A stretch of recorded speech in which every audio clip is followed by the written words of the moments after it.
Hello everyone, welcome to the viral tricks. আজকে আমরা একটি সমাকলন বা ইন্টিগ্রেশন প্রবলেম সলভ করব। আজকের এই ইন্টিগ্রেশন প্রবলেমটি বা সমাকলন প্রবলেমটি অন্যান্য দিন যে সমাকলন আমরা করি তার থেকে একটু আলাদা। এখানে ইন্টিগ্রেশন করে তার ভ্যালুটা দেওয়াই আছে একটা ফর্মে, সেখান থেকে এ এবং বি এর মান বের করতে হবে। বলে দেওয়া আছে integration x cube by root over 1 plus x cube dx equal to a into 1 plus x square whole to the power 3/2 plus b root over of 1 plus x square plus c। শেষে সিটা হচ্ছে constant, সমাকল ধ্রুবক বা integration constant.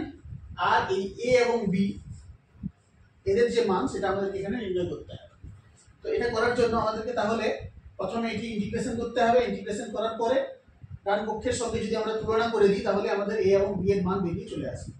এটাকে প্রথমে integration করা যায়। Integration x cube by root over of 1 plus x square into dx.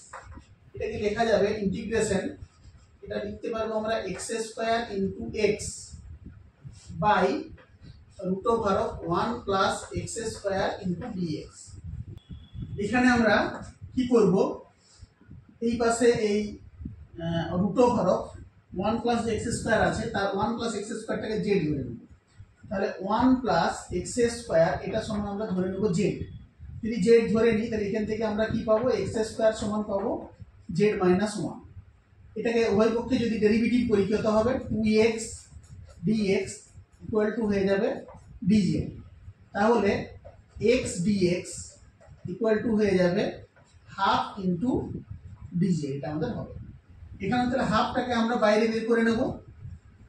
x dx এর ভ্যালুটা হাফ ডিজেড, হাফটা বাইরে বের করে নিয়েছি, এখানে থাকবে ডিজেড বাই এই যে এক্স স্কয়ার আছে, এক্স স্কয়ারের ভ্যালু কত আমাদের জেড মাইনাস 1। এখানে জেড মাইনাস 1টাকে লিখে দিই, মানে জেড মাইনাস 1 প্রথমে লিখে নিলাম। আর এক্স ডিএক্স এর জন্য হাফ ইন্টু ডিজেড হবে, হাফটা এখানে লিখে নিয়েছি বা ভিতরে ডিজেড।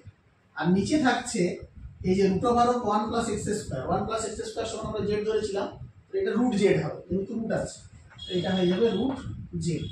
ব্যাস, এরপরে এটাকে সাজিয়ে লিখলে half into integration z by root z সমান হবে রুট জেড মাইনাস এখানে 1 বাই রুট জেড, এটাকে আমরা লিখতে পারবো 1 বাই রুট জেড এখন থাক রুট জেড, এটা ইন্টু ডি জেড সমান হাফ ইন্টু ইন্টিগ্রেশন রুট জেডটাকে লেখা যাবে z to the power half minus 1 by root জেডটাকে লেখা যাবে z to the power minus half into d z সমান হাফ। ইন্টিগ্রেশন করবো আমরা, ইন্টিগ্রেশন করলে z to the power half মানে জেড এর পাওয়ারে হাফ আছে, x to the power n এর ইন্টিগ্রেশন কি হয়, x to the power N plus 1 by n plus 1।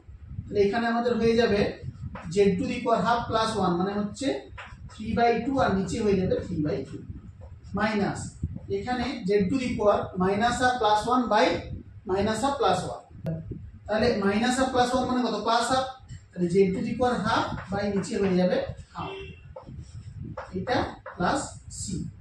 তাহলে এখান থেকে আমরা যেটা পেলাম সেটা হচ্ছে হাফ ইন্টু এই 3/2টা উল্টে গিয়ে উপরে গুণ হবে, তাহলে 2/3 z to the power 3/2 minus হাফটা উপরে গুণ হয়ে যাবে 2 হয়ে যাবে 2 z to the power half plus c সমান এই হাফটা ভিতরে গুণ করে দিচ্ছি। তাহলে এই হাফটা ভিতরে গুণ হয়ে গেলে 2 দিয়ে কেটে যাবে, 1/3 z to the power 3/2 minus এই হাফটা 2টা কেটে যাবে z to the power half plus c. এরপরে আমরা মান বসিয়ে দেবো। জেড তো আমাদের ছিল না, আমরা জেড ধরে নিয়েছিলাম, তাহলে জেড এর মানটা বসিয়ে দেবো। জেড এর মান কত আমাদের 1 প্লাস এক্স স্কয়ার। তাহলে এখানে হয়ে যাবে 1/3 into 1 plus x square to the power 3/2 minus এখানে জেড এর মান 1 প্লাস এক্স স্কয়ার, তার পাওয়ারে হাফ আছে, পাওয়ারের হাফটাকে আমরা কি রুট চিহ্ন হিসেবে ব্যবহার করতে পারি, রুট প্লাস হয়ে যাচ্ছে সি। এইটা হয়ে যাচ্ছে আমাদের এই যে সমাকলন বা ইন্টিগ্রেশন তার উত্তর। তো এইটার সঙ্গে আমরা ডান পক্ষটাকে কম্পেয়ার করবো, তাহলে আমাদের এর বি এর মান বেরিয়ে যাবে। এইখানটা এটা সেম আছে পুরোপুরি, শুধু এটার জায়গায় 1/3 আছে। এখান থেকে আমাদের a এর মান বেরিয়ে যাবে 1/3।